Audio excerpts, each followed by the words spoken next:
para entender el marco procedimental de todo este caso. Hemos invitado al abogado penalista Andy Carrión, al que saludo y agradezco por estar acá con nosotros en RPP. Muy buenas Carrión, noches, muy buenas noches. Fernando, gracias por la invitación. Bueno, ¿qué significa que la Fiscalía haya pedido la máxima duración de la prisión preventiva para las 5 personas que ya estaban imputadas? Dos cosas, Fernando. Primero, de que todos los que ahora están imputados y contra quienes ha solicitado los 36 meses de prisión preventiva se encuentran integrando de forma directa o indirecta una organización criminal. Si no, nos solicitaría el máximo de meses vinculados al delito de organización criminal. Eso por un lado.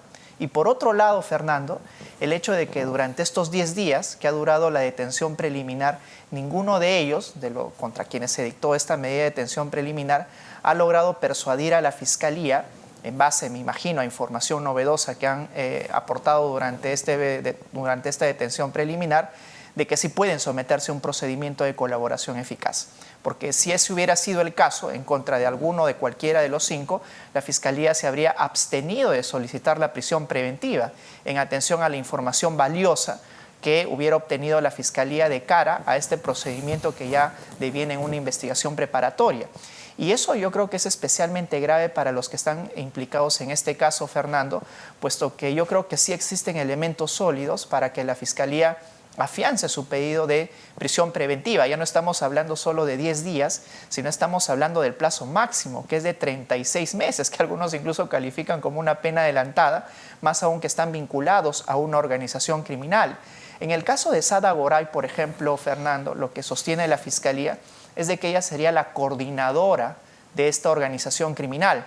No la jefa. No la jefa. Porque el jefe es el presidente Pedro Castillo. Porque dentro del organigrama que postula la Fiscalía, el líder de esta organización criminal sería el expresidente Castillo, en un primer nivel. En un segundo nivel estarían Heiner Alvarado y algunos otros de su competencia. Vemos ahora en la foto que tú acabas de comentar que en efecto Heiner Alvarado también habría tenido algún tipo de interacción directa, ya no solamente con el expresidente Castillo, a quien le rendía directamente cuentas, sino también con Mauricio Fernandini y eventualmente con Sada Goray, y qué decir de Salatiel Marrufo, con lo cual la Fiscalía, en base a esta foto e información novedosa que ha ido acumulando, pues estaría afianzando esta estructura de la organización criminal en la que estarían participando también no solamente Sada Goray, sino también Mauricio Fernandini, porque se había discutido el hecho de si él conformaba o no o era integrante de la organización criminal.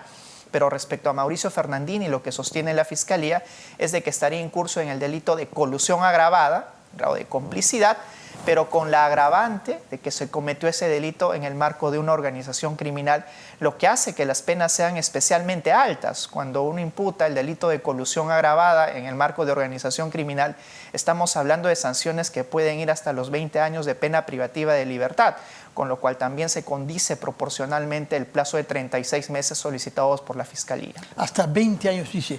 ¿Por igual para las 5 personas que están incursas en este caso?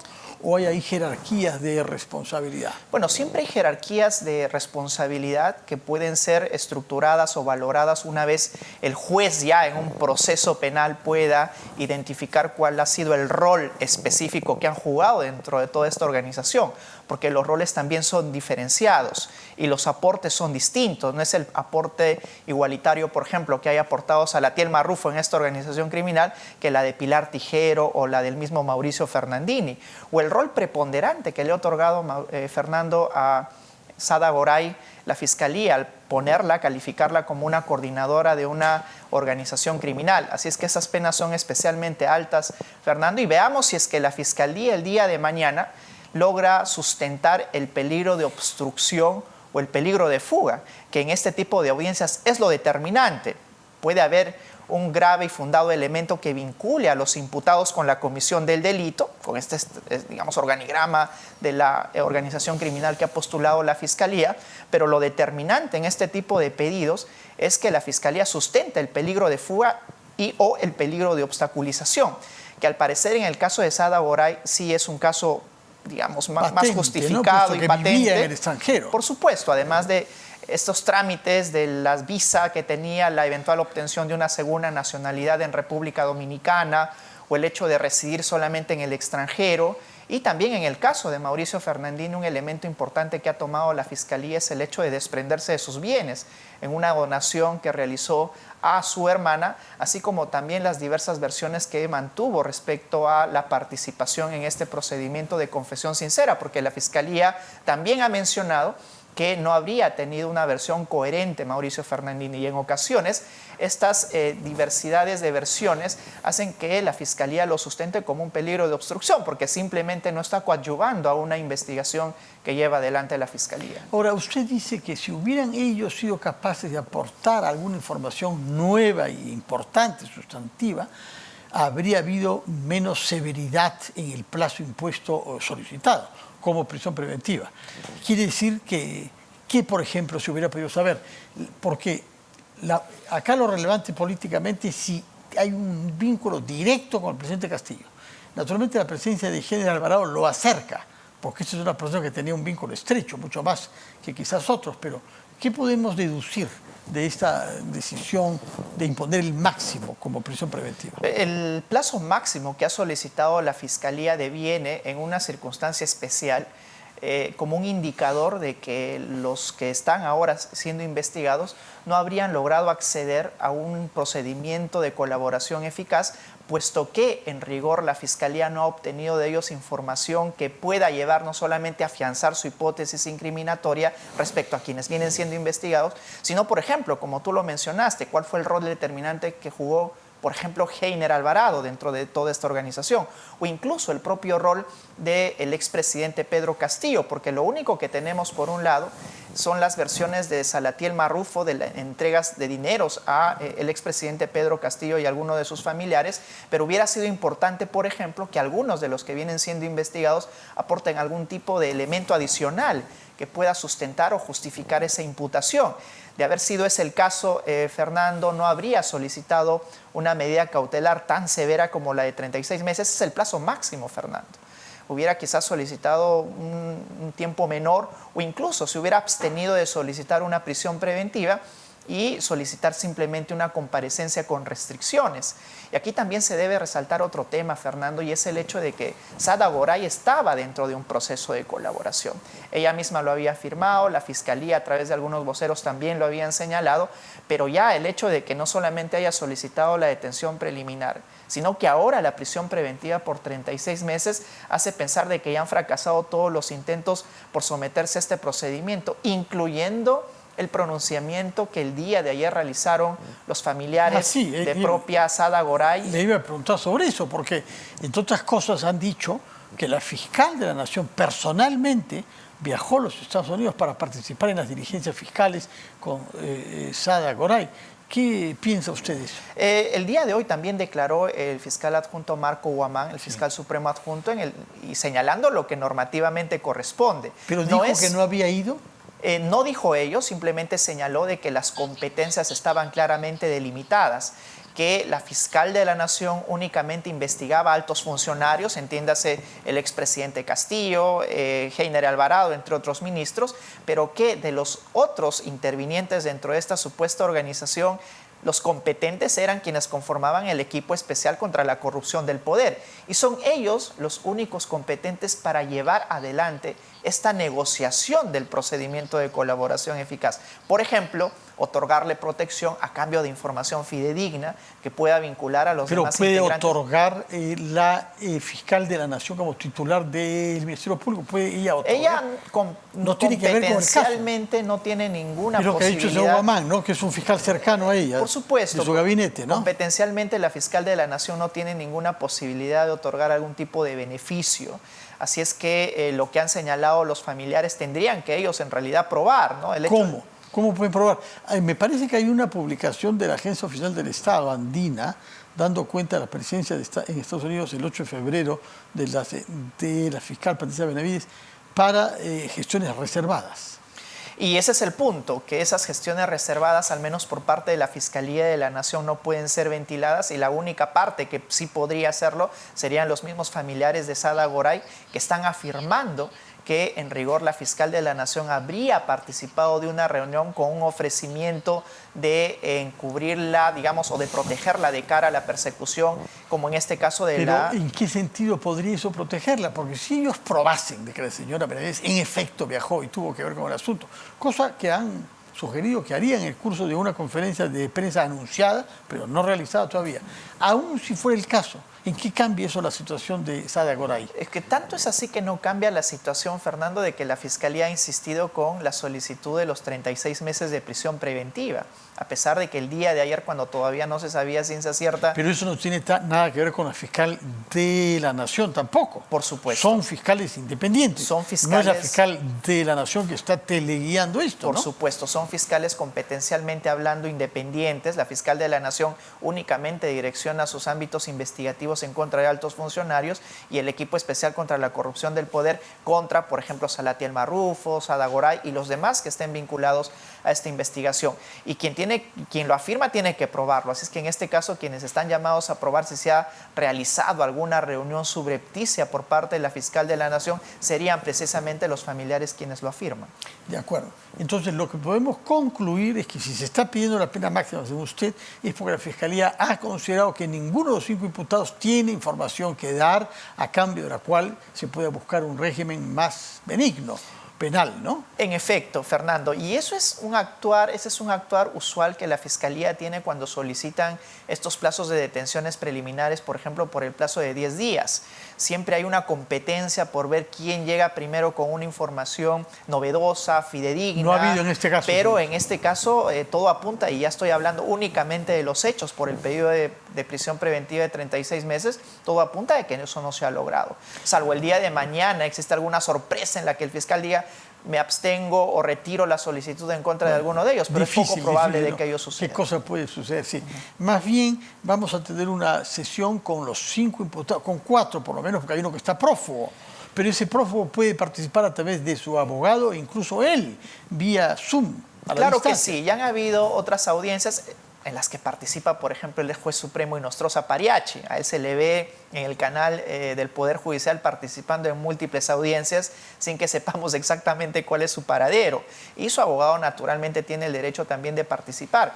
El día de mañana se va a llevar la audiencia de esa manera. La Fiscalía primero tendrá que sustentar del por qué ha solicitado los 36 meses, demostrar entre los argumentos, los presupuestos del peligro de fuga, de obstaculización, y cada uno de los imputados tendrá la posibilidad también de contraargumentar del por qué en este caso, por ejemplo, si es posible únicamente la imposición de una medida menos leve como la comparecencia con restricciones, por ejemplo, y que con una comparecencia de esta naturaleza más leve podrían ellos igualmente sujetarse a las investigaciones. Ahora, ¿quién en todo este proceso puede afirmar con contundencia, con pruebas, de que todo este caso de corrupción, en donde hay en juego varias decenas de millones de dólares, benefició económicamente directamente al presidente Castillo? Los beneficios los ha incorporado Salatiel Marrufo. Él señaló las entregas que eventualmente se habrían realizado al expresidente Castillo. Él señaló de que habían entregas para que no solamente mantengan en el puesto, por ejemplo, a Heiner Alvarado, sino también a él dentro del puesto que ejercía en el gabinete de asesores, y también algunas entregas a familiares cercanos del expresidente Castillo. Pero lo que se pide en este caso, así como se demostró en contra de Saada Goray, son algunos elementos que sustenten estas versiones del propio Salatiel Marrufo, que yo creo que es el trabajo a realizar de ahora en adelante, porque una cosa es que uno lo manifieste y otra que pueda adjuntar los elementos y los presupuestos necesarios para hacer también fiable la versión de Salatiel Marrufo. Y de hecho, Fernando, Salatiel Marrufo estuvo preso. Él salió varias semanas, ¿no? En efecto, y él salió de prisión porque la Fiscalía valoró la versión positiva de Salatiel Marrufo, en el entendido de que no solamente eran sus dichos, sino de que aportó información valiosa a la Fiscalía para poder terminar de armar este círculo de los ámbitos de la toma del Ministerio de Vivienda y también la vinculación con el expresidente Castillo. De hecho, en el pronunciamiento también que formularon los familiares de Saada Goray, mencionan al expresidente Castillo y de que de alguna manera Saada Goray habría aportado información valiosa para que precisamente el régimen no siga adelante, este régimen corrupto, como señala la propia Fiscalía. El problema siempre son las pruebas, Fernando. Claro que sí. Bueno, quisiera aprovechar de su presencia para preguntarle sobre otro tema de relevancia penal, que son las declaraciones formuladas por el congresista Jorge Flores Ancachi. Él, que ya había dicho cosas en relación a María del Carmen Alba, ha sostenido que los tres de los 4 militares que forman parte del Congreso de la República han llevado a militares y entre ellos se han arreglado para mocharles el sueldo también. Y esto ha, por supuesto, causado una respuesta indignada de los 2 miembros de la Renovación Popular, uno de los cuales vendrá acá después de terminar con usted, el señor Montoya, pero la señora Alba, que había sido acusada inicialmente por él, que luego pidió disculpas, acaba de publicar un documento en el que pide que se expulse, y es una carta dirigida al vocero de la bancada de Acción Popular, el señor Arriola, José Alberto Arriola, al cual solicita que se expulse al señor Flores Ancachi. Vamos a ver, eso es un procedimiento político.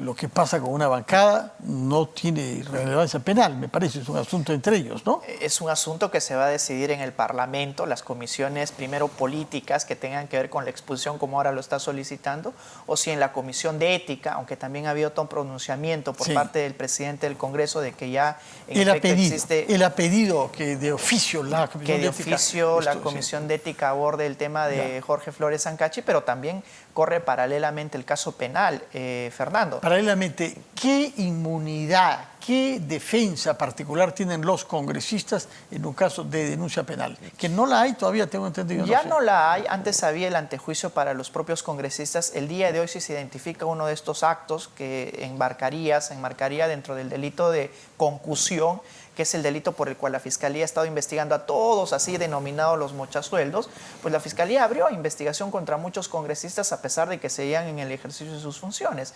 Solamente de que yo creo que aquí debería de incorporarse un delito más, que es el delito de enriquecimiento ilícito, porque haciendo uso de su labor, de su función, están incrementando de manera indebida su patrimonio, ¿no? Apropiándose de los dineros que en rigor pertenecen a cada uno de sus subordinados. Aunque siempre dicen que lo han hecho para obras sociales, que el dinero va para las áreas comunes, pero esto y lo otro.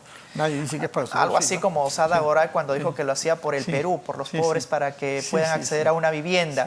Pero en este caso, Fernando, yo creo que esos 2 delitos tendrían que ser investigados. Paralelamente no hay ninguna limitación para ello. Y un precedente importante que tenemos es el de Urtecho. Recordarás tú que ahora mismo viene siendo juzgado ya. En esa época sí había que levantar la inmunidad. En esa época se tenía que seguir todo el procedimiento, pero el día de hoy levantamiento de la inmunidad. Ahora ya no. Ahora ya no, es por eso que incluso existen muchos congresistas que vienen siendo investigados precisamente por esta modalidad de apropiación de los honorarios de sus trabajadores. ¿En qué momento la Fiscalía podría pedir que el congresista en ejercicio pase a ser detenido preliminarmente? Primero sí tendría que formular, así como en el caso de los congresistas, una acusación ante el propio Congreso, y el Congreso tendría que autorizar para que la investigación pase esta segunda etapa. Subcomisión de Acusaciones Constitucionales, permanente y pleno. Por supuesto. O sea, toma un par de meses. Tomaría algún tiempo hasta que la subcomisión y luego finalmente el pleno se hagan cargo de este pedido acusatorio de la fiscal de la Nación y pueda así habilitarse medidas cautelares en contra de los congresistas, incluyendo prisiones preventivas o detenciones preliminares. Hay otro caso menos grosero, pero igualmente chocante, que es el de congresistas que han viajado al extranjero con grandes ayudas, donaciones de empresas privadas. Lo hemos visto a China. Y en los últimos días ha aparecido incluso un caso diferente, el del señor Aragón, Luis Aragón, de Acción Popular también, que habría viajado financiado por la empresa china de telefonía Huawei. Esto es tanto más grave que el señor Aragón es presidente de la Comisión de Transportes y Comunicaciones. O sea, parece que un conflicto de interés es manifiesto ahí. Explíqueme cuál es la relevancia penal, ya no político, parlamentario, sino penal, de que se confirmara, como parece que es el caso, de un viaje financiado por una empresa de telefonía china a un parlamentario que tiene que ver con el sector. O también la presidenta de la Comisión de Ética, Carol Paredes, que fue un viaje a China, recordarás también, Fernando, y que había sido financiada por alguna empresa que en rigor no debería de hacerlo de acuerdo al código de ética que manejan en el Parlamento de la República. Dentro de ese código de ética se encuentra precisamente prohibido el financiamiento ¿no?, de algún tipo de viaje, prebende, etcétera, a los congresistas de la República. Donaciones, dice el artículo 7, me parece, del Código de Ética. Está prohibido que los congresistas reciban donaciones. ¿Cómo debemos definir donaciones? El tema Porque es no, que yo no he recibido. Me han dado el boleto de avión y el hotel y la comida, pero donaciones no. Eso tiene que ver con una interpretación un poco amplia de lo que significa, Fernando, porque también podría ser la donación, el pago, la subvención de un ticket aéreo, el pago del hotel, de los viáticos, sin que necesariamente haya recibido monetariamente una donación en físico, en billete, etcétera. Y eso es lo que al día de hoy se interpreta, por ejemplo, en los ámbitos anticorrupción a nivel internacional, porque las empresas que financian a los congresistas no lo hacen porque el congresista, digamos, tenga un supervalor que explotar únicamente para el conocimiento del congresista. Se espera en el futuro, por ejemplo, algún tipo de contraprestación. Y esa proyección, aún no realizada, porque siempre está en el plano hipotético, busca precisamente que las normas anticorrupción indiquen e identifiquen cuáles son las fuentes de las cuales parten este tipo de contraprestaciones. Al estar prohibido en el Código de Ética, Fernando, también eventualmente podría haber algún tipo de responsabilidad penal, porque el Código Penal, en el delito específico de cohecho, no espera a que exista una contraprestación efectiva para la configuración del delito de cohecho. El Código Penal también habla de alguna dádiva o incluso, yendo mucho más allá, una sola promesa, Fernando. La sola promesa podría incluso configurar el delito de cohecho. Y lo chocante, naturalmente, que el señor Aragón ha sido justamente elegido en mayoría en su bancada como el candidato de Acción Popular para la futura mesa directiva. Pero ese tema político ya desborda sus competencias, lo vamos a hablar después con políticos y analistas políticos. Ha sido el abogado penalista Andy Carrión, que ha tratado de darnos luz en procedimientos fiscales en curso y los que puedan haber, en este caso, sobre congresistas. Muchas gracias, doctor Carrión. Muchas gracias. Muy buenas noches ahora ya. Vamos a hacer